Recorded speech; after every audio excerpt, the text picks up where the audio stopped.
Good morning and welcome to the debate. You know, when structural engineers construct a skyscraper in a high-risk seismic zone, they explicitly design the building to sway under pressure. Right, it's built directly into the architecture. Exactly. To an observer standing on the street, watching thousands of tons of steel and glass visibly bending, well, it can look terrifying. Oh, absolutely. It looks like the precursor to an imminent failure. But functionally, that deliberate flexibility, that violent friction, is the exact mechanism preventing a total structural collapse.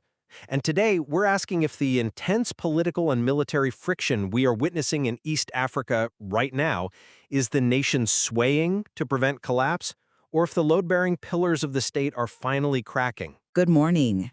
It's a privilege to be here to unpack these complex dynamics with you, entirely free of the sensationalism that usually surrounds this topic. Before we begin our analysis, we must thank our sponsor, ProWave AI. Today's broadcast is generated by Stylo News, which is an AI-powered news application. And for our audience seeking to understand the data we're drawing from, Stylo News is the consumer version of Stylo Intel Ops. Right. That's a software architecture designed specifically for enterprise operations across government, military, and corporate sectors. So what this means for you is that you are getting unique access to decision-maker level intelligence. You are hearing the exact same strategic patterns and data points that shape international policy. Precisely. Today is June 12, 2026.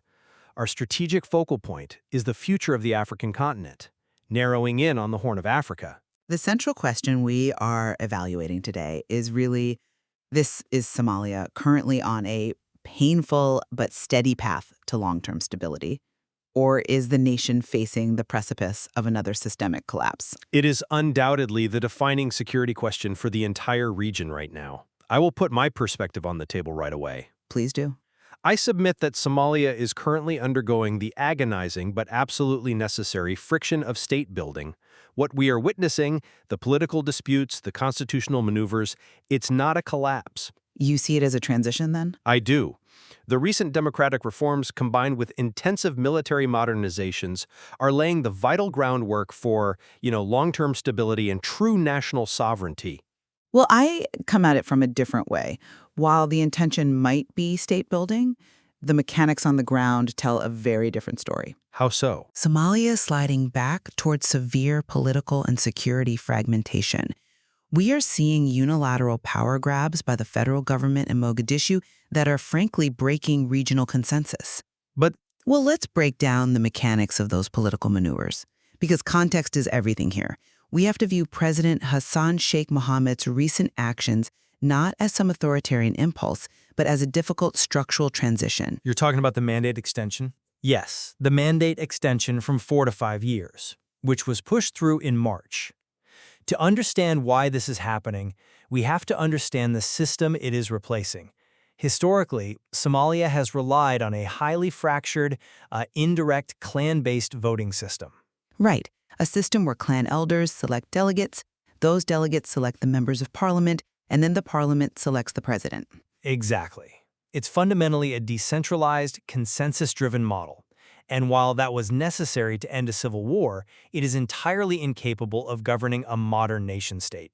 I don't disagree with that structural assessment, but just to finish the thought, the current administration is attempting to move the country to a one-person, one-vote universal democratic system. You cannot rebuild an entire national electoral infrastructure overnight. No, of course not. Right. Registering millions of voters, securing polling stations across a vast country, it takes time. The mandate extension is fundamentally a bridge. It is the necessary scaffolding required to physically execute that transition. You cannot achieve universal suffrage while strictly adhering to timelines established under a weaker, transitional framework. That is a compelling framework, the idea of a transitional democracy timeline. And in theory, yes, moving to universal suffrage requires time, but the execution, the how, is what really matters here. In what sense? State building requires trust. The moment a leader extends their own mandate unilaterally, they dismantle the single most important mechanism for peace in a fractured society, which is trust in the rules of the game. But sometimes the rules have to adapt to reality. Adapting is one thing, but those March 2026 constitutional amendments did not act as a bridge. They acted as a match. They have triggered immediate violent instability.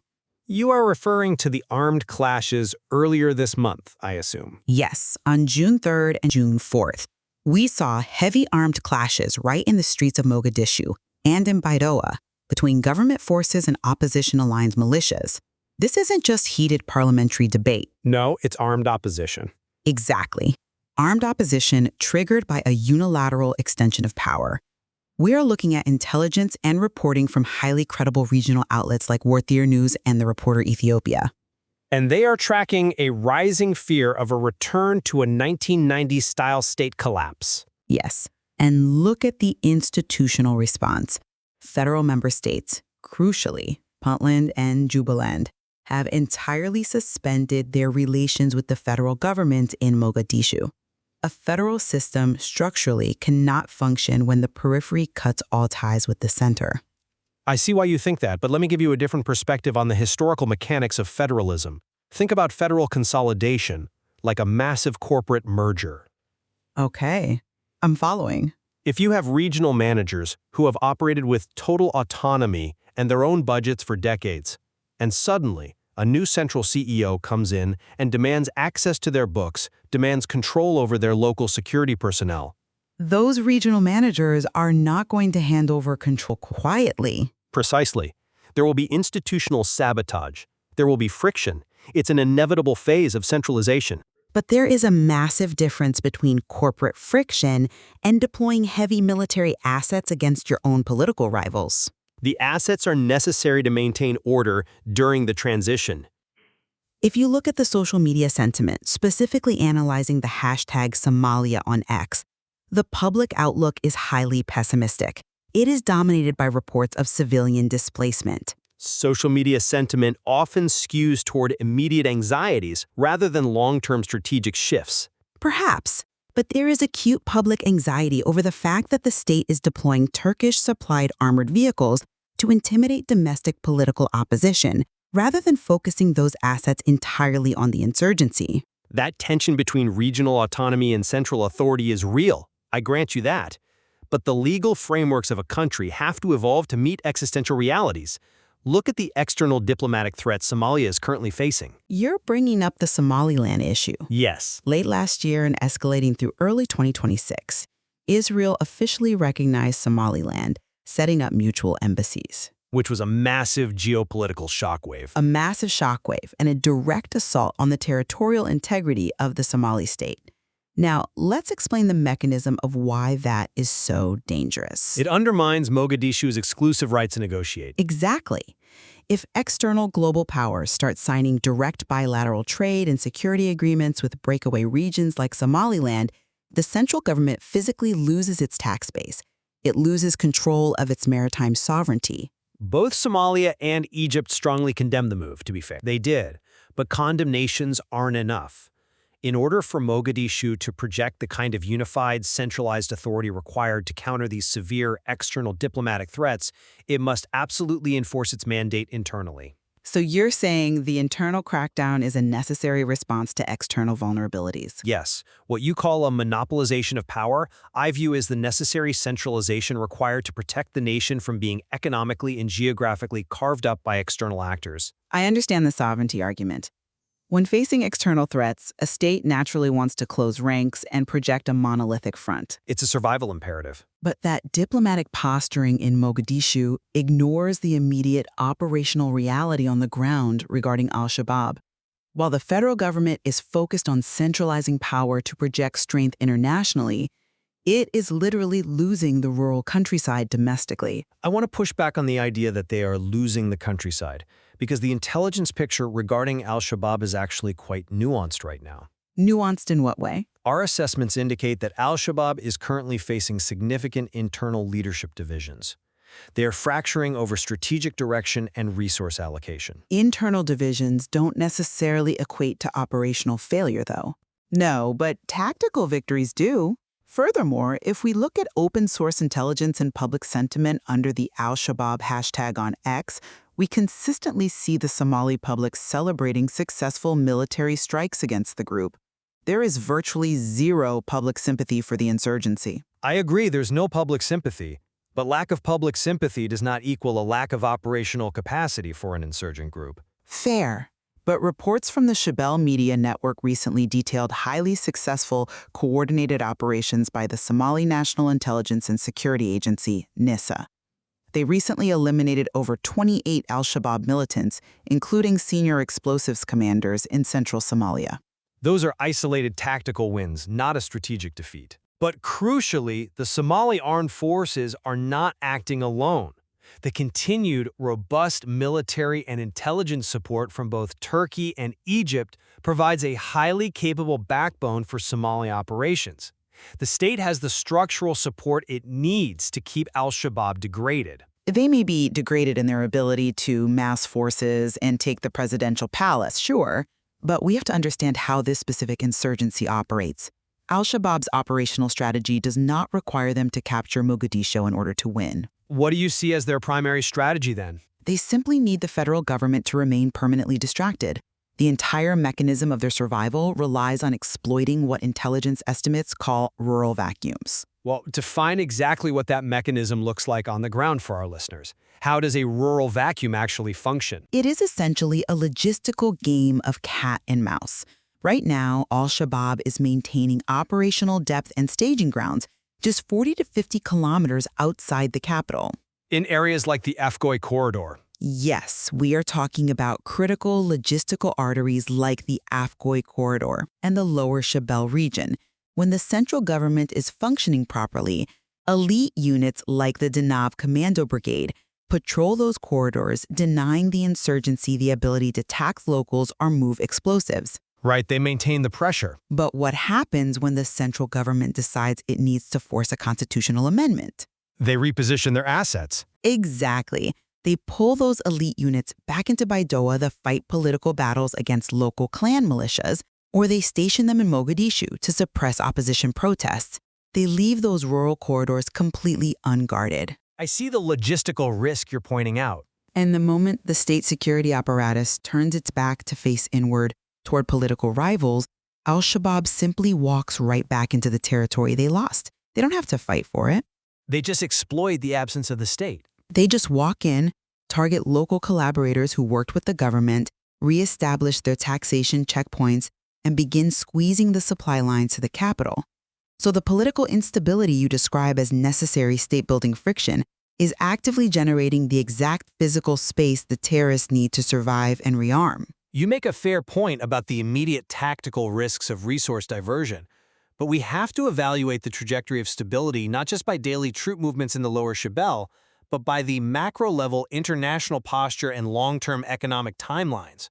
I'm not sure economic timelines outpace security vacuums. Well, if Somalia were truly on the brink of a 1990s-style systemic collapse, global financial behavior would reflect that instantly. Capital flight would be absolute. International insurers wouldn't touch the shipping lanes. And yet, we are seeing the exact opposite. South Korea is actively engaging Somalia in bilateral development talks as part of a broader Korea-Africa diplomatic initiative.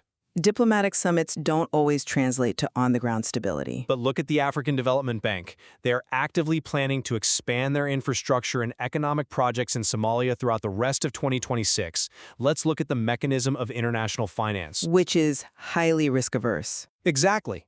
Global financial institutions and highly risk-averse foreign ministries do not invest in multi-year infrastructure in a failing state. They are looking at the exact same data we are, and they see a trajectory of stability. They see a market and a government that will be viable 5, 10, 20 years from now. I think relying on lagging economic indicators or diplomatic summits in Seoul obscures the hard security realities happening right now in East Africa. How so? The money has to reflect some level of confidence. If we want to look at international confidence, let's look at the actual military posture of the international community, because that tells a much starker story.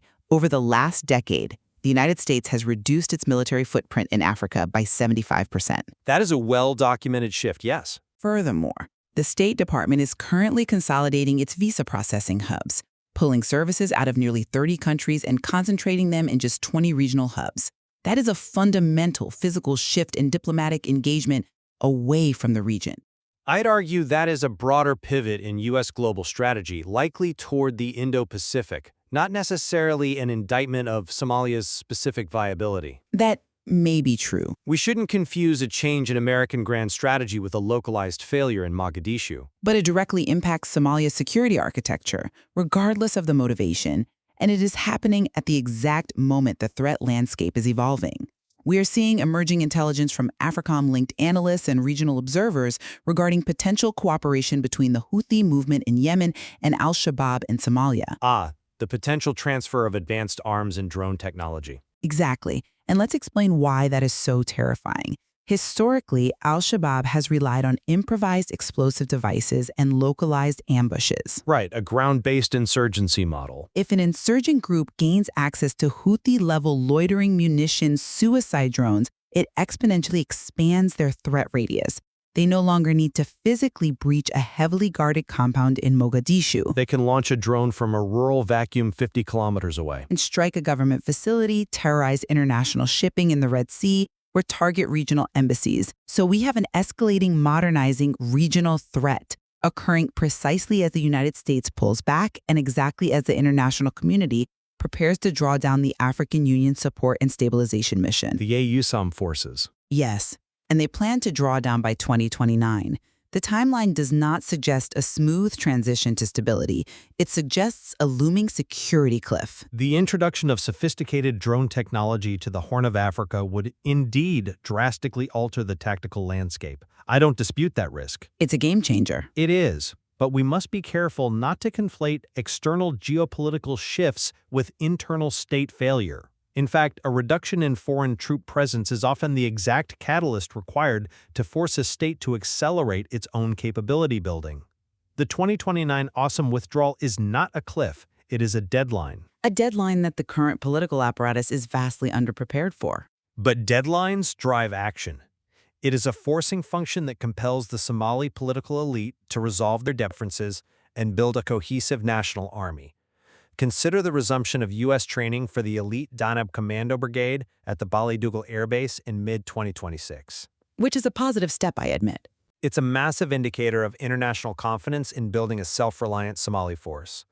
The friction we are seeing today, the bitter constitutional debates, the aggressive posturing by regional states, the protests, this is exactly what a society looks like when it is finally forced to take ownership of its own sovereignty after decades of international life support. They are figuring out how to govern themselves without a foreign security blanket. Exactly. A forcing function only works if the underlying institutions are resilient enough to handle the pressure. If you apply a massive forcing function to a highly fractured system, you don't forge unity, you simply shatter the system. I think that's a very pessimistic read of their institutional strength. Well, the fact that the federal government is relying on Turkish military support to manage its own domestic political opposition tells us that the state is not actually consolidating legitimate authority. It is simply outsourcing its coercion. They are utilizing bilateral partnerships, which is standard statecraft. When key federal states like Puntland and Jubaland operate essentially as independent entities, and when the central government cannot even secure the Afgoy corridor without international air support, the foundational blocks for self-reliant sovereignty simply aren't there yet. Yet the central government continues to function. The macroeconomic institutions have not collapsed, the port of Mogadishu remains operational and generates revenue, and international treaties are still being signed. Functioning and thriving are very different. True, but the resilience of the Somali federal government is frequently underestimated by analysts who expect seamless, textbook political transitions in a post-conflict environment. I certainly don't expect a seamless transition. I expect a basic adherence to the constitutional order that prevents a return to civil war. If the political opposition believes they cannot win power through the ballot box because the ruling party will simply rewrite the Constitution to extend their term, they will inevitably return to armed conflict. It's a dangerous edge to walk, certainly. That is the tragedy we are watching unfold right now. When you break the rules of the transition, you break the transition itself. Well, this is a perfect place to synthesize our discussion. because we are looking at two highly credible, highly divergent interpretations of the exact same data. From my perspective, the current political friction, the constitutional amendments, the heated regional disputes, and the aggressive military restructuring represent the necessary, albeit painful, growing pains of a modernizing state. And you see them shedding that old clan system. Yes, Somalia is actively attempting to shed an outdated, indirect clan system to build a sovereign, centralized African nation capable of self-reliance by the 2029 USOM withdrawal. The international economic investments and the continued tactical successes by NISA demonstrate that this trajectory, while turbulent, is moving toward lasting stability. And my summary is that the data points toward a highly dangerous reversion to fragmentation. The breakdown of regional consensus, driven by unconstitutional power grabs, is fundamentally breaking the state's political cohesion. Because they're turning inward. Exactly. By turning the security forces inward to manage political disputes, the government is creating immediate, highly exploitable rural vacuums. With external military support drawing down and insurgent capabilities potentially expanding through networks like the Houthis, this inward political distraction presents a severe risk of state failure that the international community is currently underestimating. What we certainly agree on is the profound complexity of the situation and the reality that the next few months of 2026 are absolutely critical. Without a doubt. The African Union and the United Nations have both urgently called for dialogue. The ability of the Somali federal government to engage in that dialogue with its regional partners, while simultaneously holding the line against a resilient insurgency, will really determine everything. It will determine whether the nation can secure its democratic transition or if it will fall backward into civil conflict. As always, we do not declare a definitive winner in this broadcast. We present the mechanisms at play, and we leave it to you, our listener, to weigh the evidence and form your own conclusion. There is undoubtedly much more to explore in this material, particularly as a timeline toward that 2029 withdrawal accelerates and the regional alliances shift. If you found today's deep dive valuable, we want to remind you how you can access this level of intelligence daily. Stylo News is available right now as both a mobile and desktop application. Which is incredibly convenient. It is. It allows you to customize your own personal intelligence-style briefs. It draws not just from hundreds of traditional verified news sources, but also integrates sentiment analysis and real-time data from X, giving you a complete, multidimensional view of global events. It is an incredibly powerful tool for anyone who needs to see the actual mechanics behind the headlines. Absolutely. We highly encourage our listeners to subscribe for AI-powered news on demand by visiting www.stylonews.com. Thank you all for joining us on this analysis. Yes, thank you for tuning in to today's Friday debate. We always welcome your input, so please feel free to request topics for future broadcasts. Be sure to follow Stylo News on your favorite social media platforms to stay updated. It's been a pleasure. We began today by talking about the structural engineering of a skyscraper in a seismic zone. The friction we are seeing in Somalia is undeniable, and the movement is violent. The real test of the foundation. Exactly. The question that remains is whether we are watching the concrete finally cure into a rigid foundation, or if we are simply watching the load-bearing pillars crack under the weight of history. Until next time, stay informed.